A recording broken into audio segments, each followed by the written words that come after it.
What's going on? Mike Gaker at Bailey Solutions. And today I just wanted to sit down and talk about the importance of utilizing a CRM and developing a sales process for your service-based small business in order to help you not only capture your leads and collect and store that data in a more efficient manner, but then to put them in a process to help you contact them better and build a system to convert them from a lead into a customer.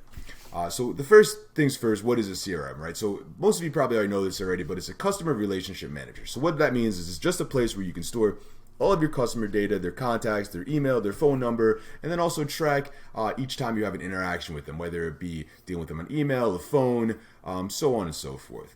And what's really nice is Hubspot, which we're going to look at today, that offers a free CRM for you guys, also has a deals process, which I personally use and I think is a great addition into a CRM to really help you focus on which customers are in which stage of the process, and then honing in on how you can get each customer from that stage to the next stage and eventually close and get a deal.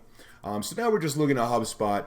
They have a lot of free services that they offer, and then it's also freemium, right? So they have a lot of automation and a lot of other things that you can pay for, and it gets pretty pricey. But their free plan offers you way more than you're probably going to need.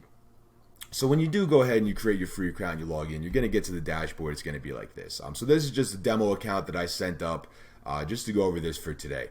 So there's three main parts I guess we're going to talk about: the contacts, the deals, and then just a little bit over sending out emails.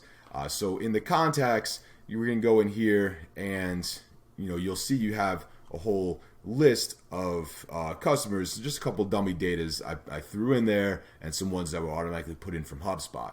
And you can go ahead and you can import, so anywhere you could export like a CSV file, anything like that, whether it be from your phone book. I think they even have ways that you could sync up from other services, but you can also just export CSV file or any type of file from your Gmail or something else and load that in there to give you a good starting point. And then with each customer, you can also put which stage they're on, right? So that's kind of where you need to look at as well. And it's not just customers we need to focus on. It could be vendors that we have to worry about maintaining a relationship with. There could be people in our community or in our networking groups, wherever. So like if we were to look at Joe Test, one of our great test customers that we work with, we'll go in and we'll see which stage she's set as right now, which I'm going to believe is going to be the initial one, which is subscriber. Right, so if we click on there, you can see we can mark them as a lead, a qualified lead, opportunity. Maybe they're already a customer. An evangelist is maybe someone who just promotes our business. And you can actually go in through the settings and add more of these and create your own, which is another good thing I really like about HubSpot.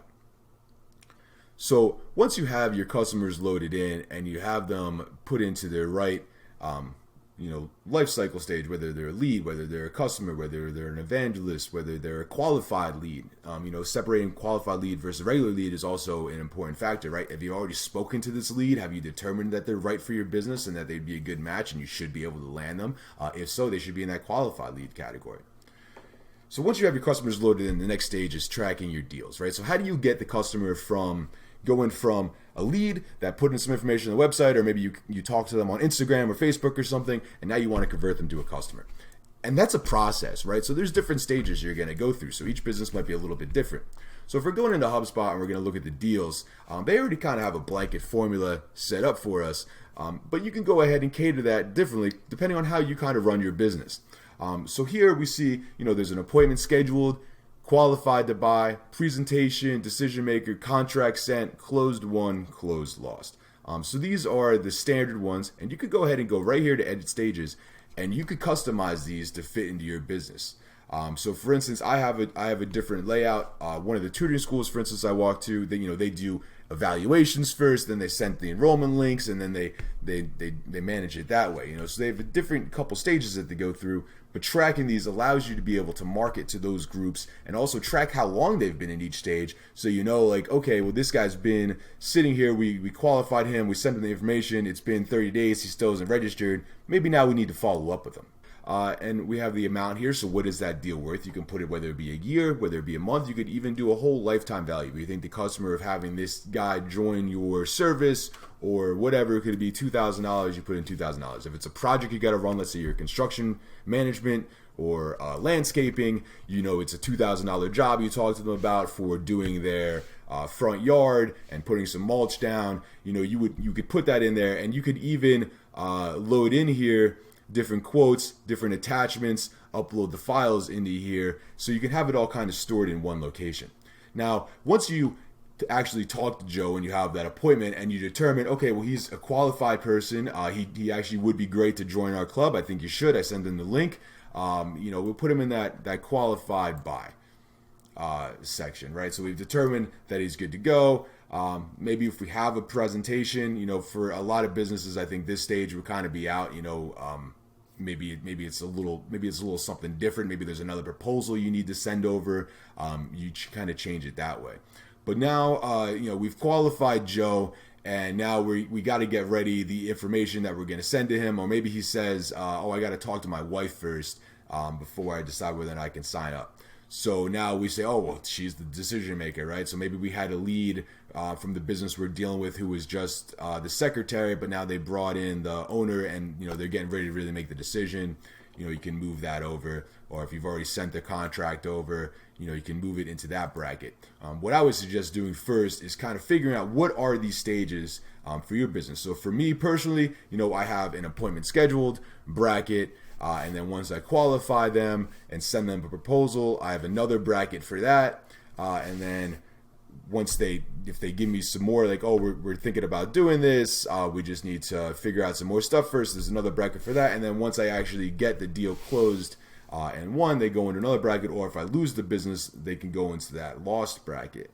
Or they can just kind of sit in that qualified segment for a while, and that's where you can start utilizing email marketing and phone marketing or text-based marketing, however you want to do it, to continue to follow up with that customer to either get that yes or get that no, and also give you one place where you can store, okay, well, these are all of the customers that I've sent proposals to. So maybe every once in a while, towards the end of the month or whatever, you're looking to get that extra sales to close things out. Hey, this is the hit list of people that would be great to start with, right? And having that at your disposal is going to be great for you to have as you continue to grow.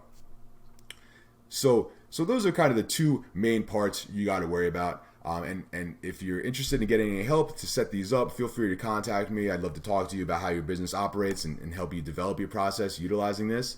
So then your next big thing is that once you have all this, you can actually send emails directly from HubSpot, right? So you can target all different types of categories, and there's a lot of advanced features you can do if you're interested in paying as well, but you can target anyone that's a lead, anyone that I have set up as a customer, anyone that's set up in this stage. And what's also cool is you can send emails directly to people and track when they open it. So what a lot of people say is like, if you send someone a proposal or whatever and then they open it, hey, just call them right out the bat. I don't know if I agree with that 100%, but there's definitely something to be said there, and definitely ways that you could utilize that to your advantage. And they have some nice templates in there. So anyway, that's just kind of what I have to say about the CRM and utilizing HubSpot and setting up the deals. Again, if you guys have any questions, feel free to reach out. I'd love to help you, answer your questions. And if you think that, implementing this into your business as part of an automated process and kind of what I do